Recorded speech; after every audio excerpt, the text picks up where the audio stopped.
Bonjour, Émilie Talpin, OM System Ambassador. Welcome back to the channel. Today, I want to tell you everything about spring cleaning for photographers and what should we do with this spring cleaning and all our gear. So let's get started.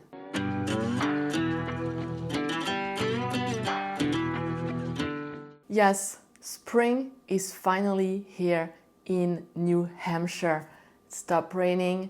We started to have some green leaves on the trees and all the little warblers are back. It's been so fun to be out in the field and observing them, all the migration birds. It's just a big peak time, May, June, here in New Hampshire. And this is actually a little yellow warbler that I saw last week, and it was just so fun to observe him. They're very, very fast, and it was jumping from one branch to another, and it started singing, and I just captured that moment, and it was so brief. You really have to be ready. And so it's perfect time to be outside and play. It is also the perfect time to do a little bit of spring cleaning because it's pretty impressive how many gear we accumulate through the year and year after years and years after years.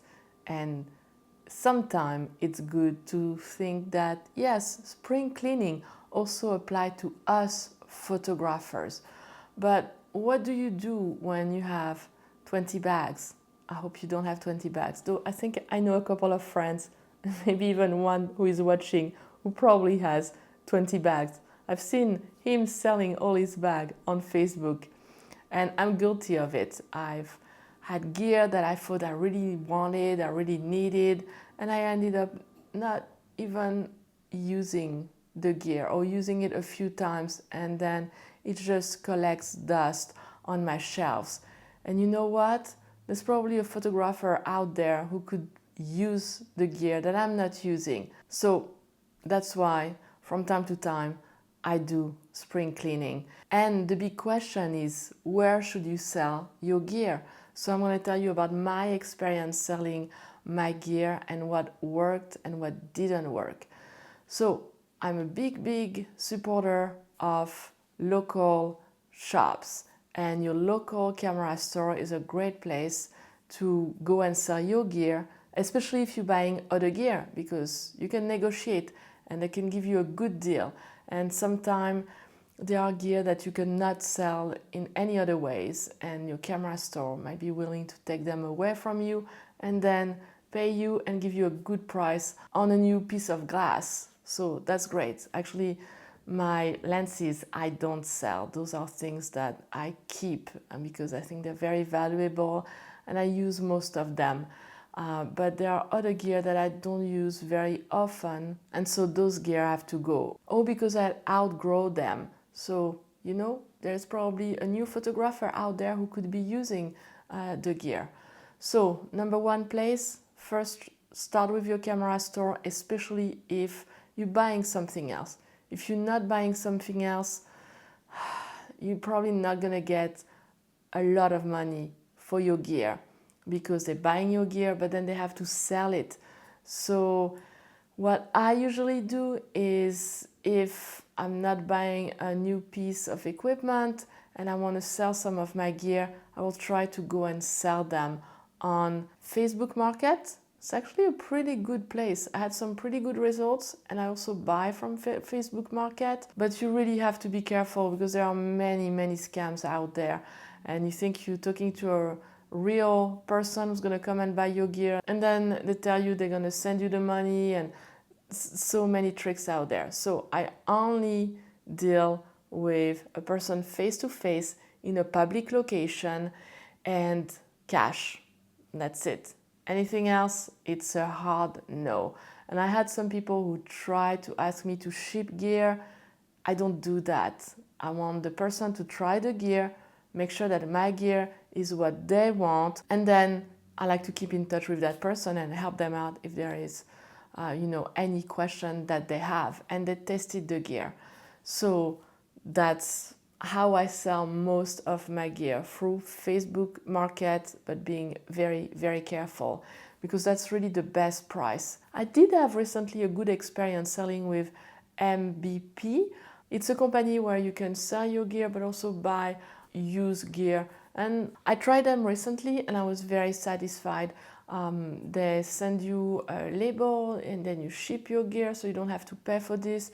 They give you an estimate, and then they'll be in touch with you if the estimate is lower or higher, so you can decide if you are going to take it or not. And another place I recommend is your local camera club. If you have a local camera club, we actually have newspaper that we publish, and we have a classified where people can sell their gear. Or we also have a private Facebook group where we can post the gear that we are selling. So that's another good place to sell gear. You know the people that you're selling them to, and they can also ask a lot of questions, and you can do more like face-to-face instead of selling to maybe a person who might have to drive 2 or 3 hours to get your gear. So that's what I do with the gear that I don't use, and it kind of feels really good to get rid of gear that you are not using, knowing that someone else will make good use out of them. And I like the fact that you're consolidating your camera bag. I like to think minimalist, so I'm trying to be better at that, and I'm going to try not to buy too many gear. That's my plan moving forward. Or maybe I should say, if I buy new gear, I should sell gear that I don't use. Should be a compromise. You know, get rid of one and you can get another one. Maybe. What do you do, guys? Do you have, how many camera bags do you have? How much gear do you have? How many things do you think you could sell or give away? Giveaway is also great, right? You have local association who might be very happy to be able to use some of your gear. So that's another option as well. Sure, you're not making money, but it's kind of nice to be able to help others. Now, let me know in the comments where you are selling your gear, if you're selling gear. Did you have good experiences with the company? Can you recommend some? Just let us know in the comments below. Thank you for helping everybody with these questions, because I think that's a question that I see coming up a lot in my camera club. I have gear to sell. I can't sell them to the members of the camera club because nobody wants them. Where do you sell your gear? So I think that will be a good topic of discussion for this week. And hopefully next week I'll do maybe hands-on, maybe with my new tripod. I know I've been talking about this for a while.